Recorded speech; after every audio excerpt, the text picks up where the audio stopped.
Jodhpur Lok Sabha seat, यह seat बहुत ही lucky seat मानी जाती है। लकी सीट क्यों मानी जाती है, ये मैं आपको विस्तार से बताऊंगा। 1980 में जोधपुर लोकसभा सीट से मुख्यमंत्री अशोक गहलोत कांग्रेस से चुनाव जीते। 1984 में अशोक गहलोत फिर इस सीट से चुनाव जीते। 1991 में अशोक गहलोत राजस्थान के मुख्यमंत्री बन गई। 1991 में जोधपुर लोकसभा सीट से जसवंत सिंह जसोल भारतीय जनता पार्टी से चुनाव जीते। 1998 में जसवंत सिंह जसोल भारत के वित्त मंत्री बने। इसके बाद जसोल भारत के वित्त, विदेश व रक्षा मंत्री जैसे बड़े पदों पर भी रहे।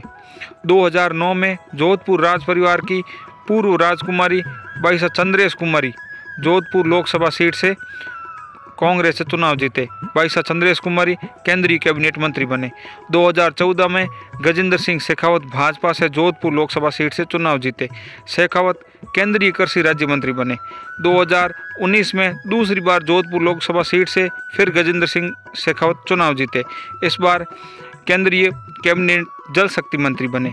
अब शेखावत का नाम राजस्थान विधानसभा चुनाव से पहले ही पूर्व मुख्यमंत्री वसुंधरा राजे के बाद मुख्यमंत्री की रेस में आ रहा है, इसलिए जोधपुर लोकसभा सीट को लकी सीट माना जाता है।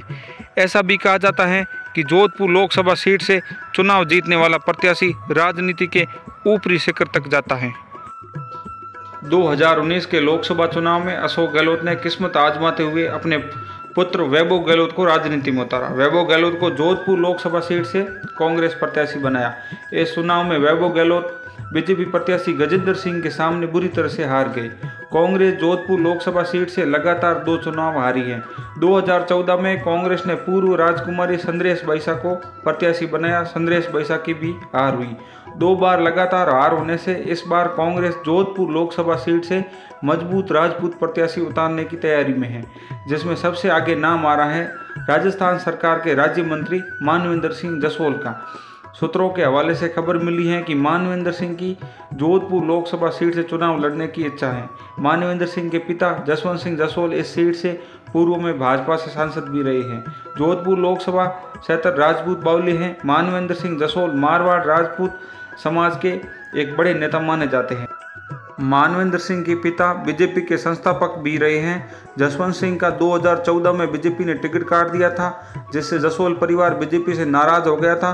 2018 के विधानसभा चुनाव से पहले मानवेंद्र सिंह ने पूरे परिवार के साथ बीजेपी छोड़कर कांग्रेस का दामन थाम लिया था। अब कांग्रेस के पास जोधपुर लोकसभा सीट पर गजेंद्र सिंह शेखावत के सामने मानवेंद्र सिंह के मुकाबले कोई मजबूत प्रत्याशी नहीं है। इस बार कांग्रेस मानवेंद्र सिंह जसोल को जोधपुर लोकसभा सीट से प्रत्याशी घोषित करती है तो केंद्रीय मंत्री गजेंद्र सिंह शेखावत के लिए चुनाव जीतने के लिए मुश्किल खड़ी हो सकती है। 2024 में लोकसभा चुनाव होंगे। अब देखना यह है कि 2024 के लोकसभा चुनाव में जोधपुर लोकसभा सीट किसका खेल बिगाड़ती हैं। गजेंद्र सिंह शेखावत व मानवेंद्र सिंह जसोल आमने सामने होंगे तो जोधपुर लोकसभा सीट फिर से राजस्थान की सबसे हॉट सीट होगी।